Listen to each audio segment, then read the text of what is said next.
All right, so my apologies. I had some technical difficulties and it's taken me a while to figure it out, but I'm gonna go ahead and get started. Hopefully it's working this time because I was talking to myself for quite a little bit earlier this evening.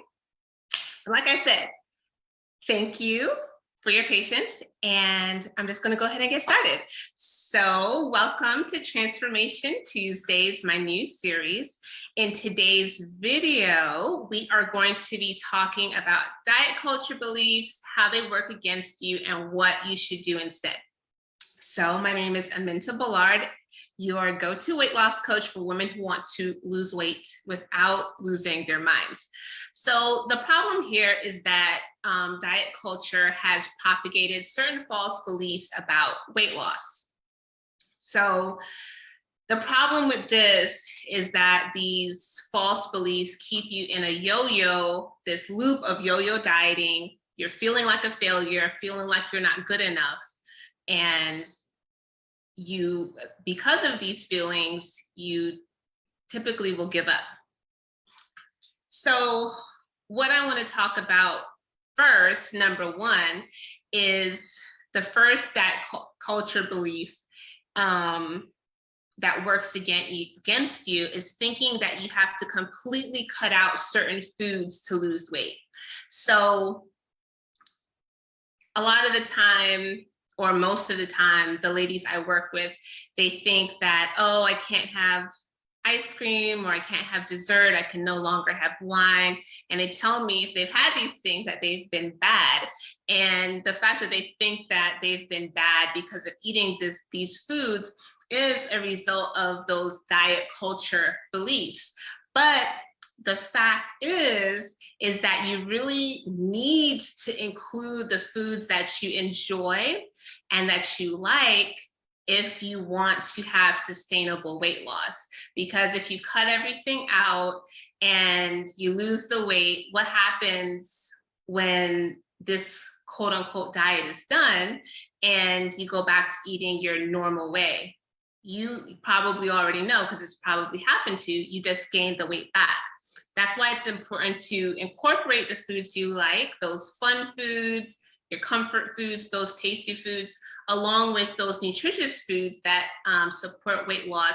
Learning to portion those foods is really important, so that way you can lose the weight, not only, but also keep it off.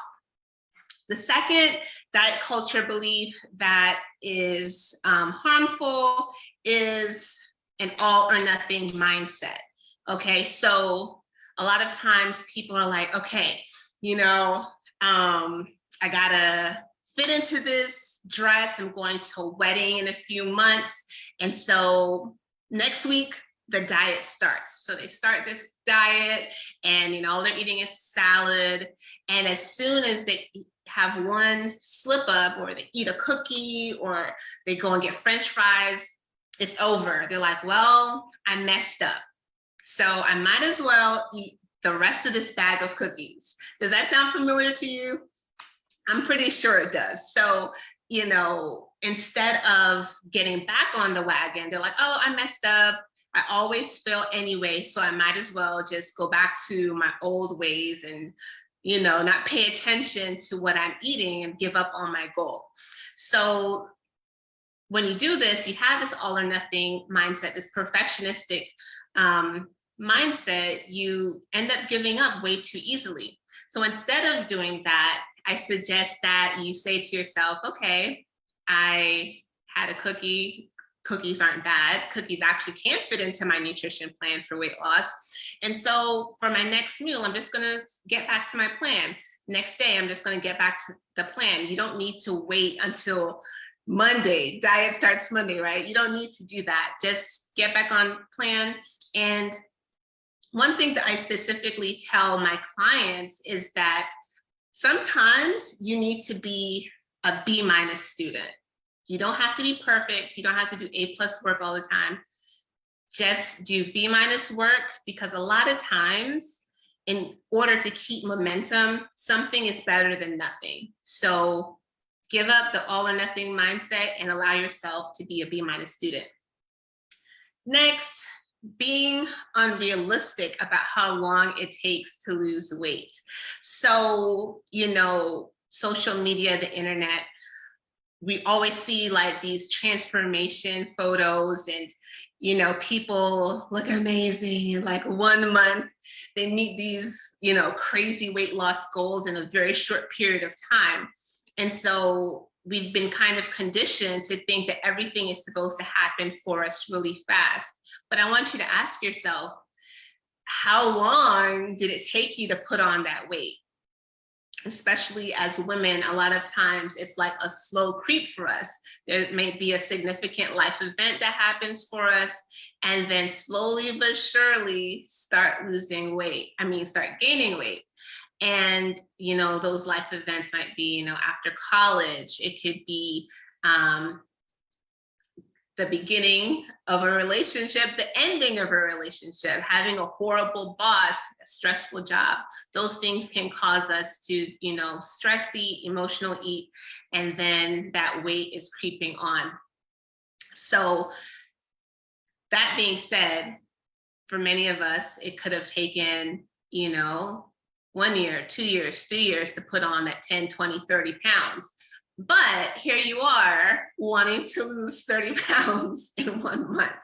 Like, the math is not mathing, okay? So be realistic. A more realistic approach is 0.5 pound to 2 pounds per week. Everybody's going to be different. So don't be looking at your friend who's losing weight slower or faster than you, your husband or a male partner, because men do tend to lose weight faster than us ladies, whether you like it or not. That's just the way it is. So with that rate of weight loss in mind, try to come up with a more realistic time frame for how long it will take you to lose weight.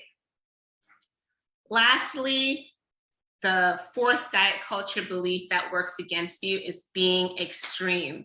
So when I think of this, I'm thinking of, Whole30 or, these juice cleanses for like 2, 3, 4 weeks, going on like a smoothie diet. I know they used to have the Master Cleanse lemonade diet back when I was in high school, and they work. There's no doubt that they work, right? But what we need to ask ourselves is, why do they work? And they work because you're not eating real food.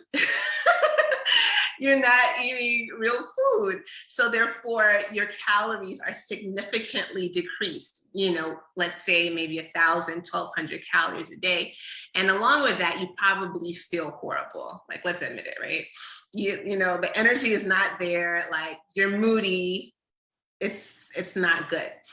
And when you compare that 1,000 and 1,200 calories on these extreme diets to what you typically eat, which for a lot of the ladies I work with, a lot of times are eating, 25 to 100 to 3,000 calories per day, which is significantly more than most of us women need, unless you're like an Olympic athlete, right? So that huge gap is what causes you to lose weight so quickly. But again, as we discussed in the beginning, what are you going to do once the weight is lost? How are you going to maintain it? Are you going to stay on the juice cleanse forever? No, you absolutely are not. So making smaller, more sustainable changes will help you not only lose weight and keep it off. Now, what does a sustainable change look like? Now, the general rule of thumb is to reduce 300 to 500 calories, right? Honestly, you can start with 200 to 300 and start seeing results. So you might be asking yourself, well, how can I do that, Aminta? Well, you can do that. One easy way is with looking at your liquid calories. So liquid calories, the juices, the higher calorie Starbucks drinks, the alcohol, items like that really add up fast. And the reason why I talk about liquid calories a lot is because we have a high capacity for them. We can drink lots and lots of liquid. However, we won't get full, right? So you drank all these calories and now you're going to sit down and you're going to eat meals and snacks, and you end up with excess calories. Now, I'm not saying you have to cut them out, but I am saying reducing your liquid calories is a really quick way to get an easy and quick win without having to go to extremes of starving yourself, going on a juice cleanse for an extended period of time, etc. So when you work through these diet culture beliefs, you are able to take a more balanced approach to weight loss, and balance equals sustainability. So, just keep in mind, anyone can lose weight. Like, you've done it before, but the most important part is the sustainability and keeping it off. So if you'd like support dropping toxic diet culture beliefs and creating a lifestyle that supports your goal weight and keeping it off, please send me a message. So next week, Tuesday, 7 p.m., I'm going to have another live stream. This time it's going to work because, fingers crossed, no technical difficulties next Tuesday at 7. And I'll be talking about what I personally do to cut fat and get into my top shape, nice and fit. All of us, including me, gained COVID weight. Sometimes we carry more weight in the wintertime. I know I personally do. So I'm going to share with you what I personally do to cut weight. So join me next Tuesday at 7.